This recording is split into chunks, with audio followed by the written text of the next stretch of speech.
નમસ્કાર ખેડૂત મિત્રો, ગુજરાત સરકારના કૃષિ વિભાગ દ્વારા ખેડૂતો માટે 2026 અને 27 દ્વારા મોટામાં મોટી ખુશખબરી આવી ગઈ છે।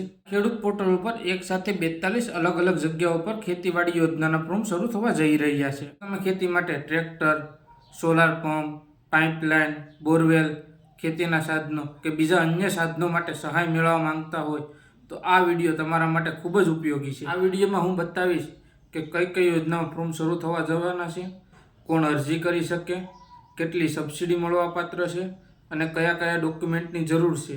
તો આ વિડીયોને તમે અંત સુધી જોવાનું ચૂકતા નહીં। અને ખેડૂત ભાઈઓ, 2026 અને 27માં આ યોજના શરૂ થવાની તારીખ છે 27/3/2026 થી 26/4/2026 સુધી એક મહિના માટે આ ખેડૂત પોર્ટલ ખુલ્લું રહેવાનું છે। આ યોજના મુખ્યત્વે ખેતીના આધુનિક સાધનો, ડ્રીપ લાઇન, કૃષિ મશીનરી, બાગાયત સંબંધિત યોજના, ટ્રેક્ટર અને અન્ય મશીન સહાયના ક્ષેત્ર માટે શરૂ થવા જઈ રહી છે। જેમ કે ઉદાહરણ તરીકે પાઇપલાઇન સહાય યોજના, રોટાવેટર અને કલ્ટિવેટર સહાય, સીડ ડ્રીલ મશીન સહાય, ટ્રેક્ટર ચાલિત સાધનો સહાય, બોરવેલ અને પંપસેટ સહાય। આ ઘણી યોજનામાં સરકાર આપણે 40થી 70% સુધી સબસિડી આપે છે।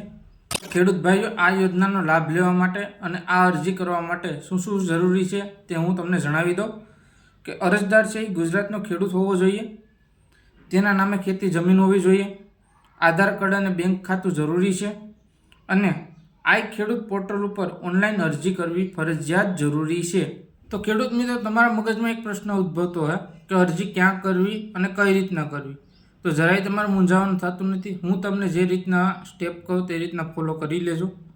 પહેલું સ્ટેપ કે ગૂગલમાં જઈ અને તમારે આ ખેડૂત પોર્ટલ સર્ચ કરવાનું।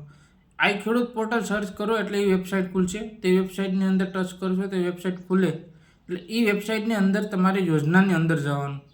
યોજનાની અંદર જયા પછી તમારે યોગ્ય યોજના પસંદ કરવાની, પછી તેની અંદર જરૂરી માહિતી ફિલઅપ કરવાની, એટલે માહિતી તેની અંદર ભરવાની, પછી ડોક્યુમેન્ટ અપલોડ કરવાના અને અંતમાં એ ફોર્મને છે ને સબમિટ કરી દેવાનું।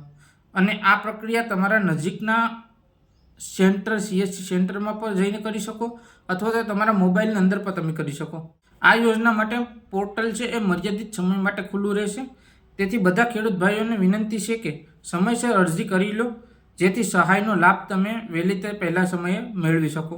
જો તમને આ માહિતી ઉપયોગી લાગી હોય તો આપણા વિડીયોને લાઇક કરો અને આવી જ અવનવી માહિતી મેળવવા અને ખેતી અને સરકારી યોજનાનો લાભ મેળવવા માટે અમારી ચેનલને સબસ્ક્રાઈબ કરવાનું ભૂલતા નહીં।